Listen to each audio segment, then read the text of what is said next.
hardest thing I ever had to do in my life is deliver the message to my wife about the loss of her brother. When you have to deliver that kind of news, it's brutal. A message which I know was going to take a piece of her heart that she'll never get back. You feel helpless. I'm used to being in a situation where whatever's bothering my wife, I can fix it. It may take time, but I can fix it. I can make her feel better. Having to tell her that she was never going to see Louie again, I knew I couldn't fix that. My husband wasn't home at the time. I was home with the kids, and there was a knock on my door about 5:30 in the evening, 2 days before Christmas. And my husband asked me to come outside on the porch. I asked him what happened, and he told me that he took his life. Brian came in, and I was standing at baggage claim. I'll never forget the spot. I stand there every time I come in to the airport, and as he walked through the double door, his eyes were filled with tears, and I knew something was not right. Something was terribly wrong, and he just held me, and he whispered in my ear and said, "I'm sorry, he's gone."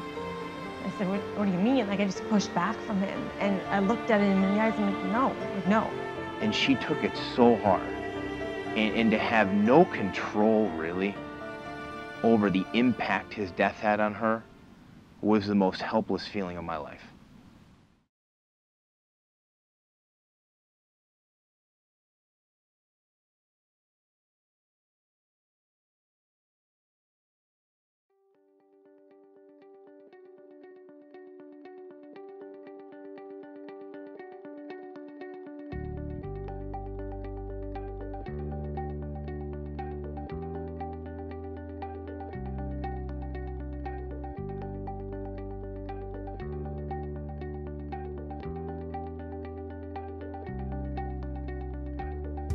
Lou Ruspi Jr. Foundation was started about 6 months after I found out the passing of my brother. The Lou Ruspi Jr. Foundation is a suicide prevention, mental health awareness foundation where we spread education throughout schools and the community. The main goal of the foundation is to provide hope, guidance, and education. It's attacking the problem at ages where they can have a real impact. Middle school and high school. I think that this foundation can really be something that grows to a point where it's mimicked by every state in the country. It's extremely cheap. It's less than $1.50 per person that they serve with their program. They go into these schools, they teach these kids everything about mental health, but then they help them realize, hey, how do you identify them?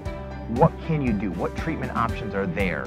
And then at the end of their presentation, they actually develop a plan for the people that step forward and say, I need help. But it puts a lot of pressure on the teachers to learn as well. And that's most important because the teachers spend more time with their students than their parents do. So by the teachers being aware of red flags and warning signs and symptoms, they could pick that up in their students and then get those students the help that they need. It really hits when Karla, especially because she's local, goes into the schools and does her little piece before mine, because she gets very emotional. And I could see the kids in the audience, or even adults. We've done college students, different agencies. Everyone gets very quiet. They become emotional. They're either thinking about her story or somebody that they know, somebody close to them. And that's still, no matter how many times we do this, no matter how many stories I hear, it still hits home for me. And it does, it becomes very real. I think the Lou Ruspi Jr. Foundation is important because it puts a personal face on suicide.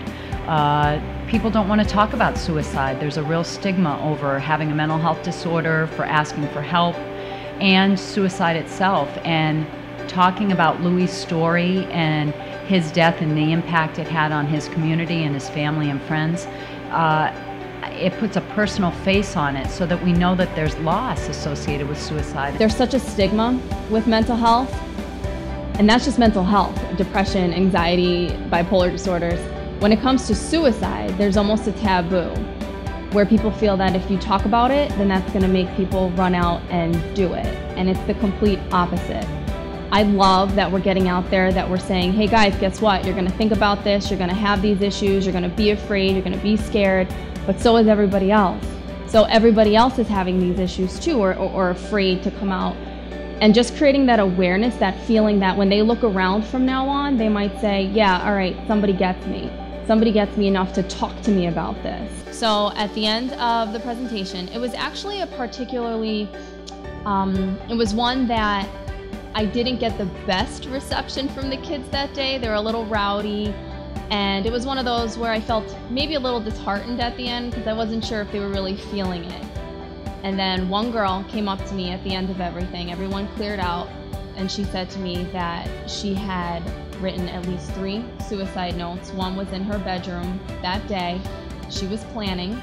She had the intent to, and she wanted to. She wanted to commit suicide because of some severe family issues at home. And I remember just looking at her, because when I go into these schools, I represent the foundation. I present, I'm there for support, I answer questions. In that moment, I turned into counselor, and I needed to assess, which means that she had the intent, the means, the plans, the ideation. She checked out for all of that. So now it's me and her in this auditorium by ourselves, and she's telling me this story. And I couldn't believe that. What if we didn't come that day? What if she didn't make it to that presentation? What if she didn't hear the message that we were trying to go across? It was terrifying. I brought her right away to the guidance counselor. The guidance counselor got the principal. They ended up calling her mother in, and that afternoon she was brought to a hospital for evaluation. It provides a source of hope. Lou Ruspi Jr. Foundation provides a sense of that information exists that can help people that may not think that they know what to do next, and that people do get better.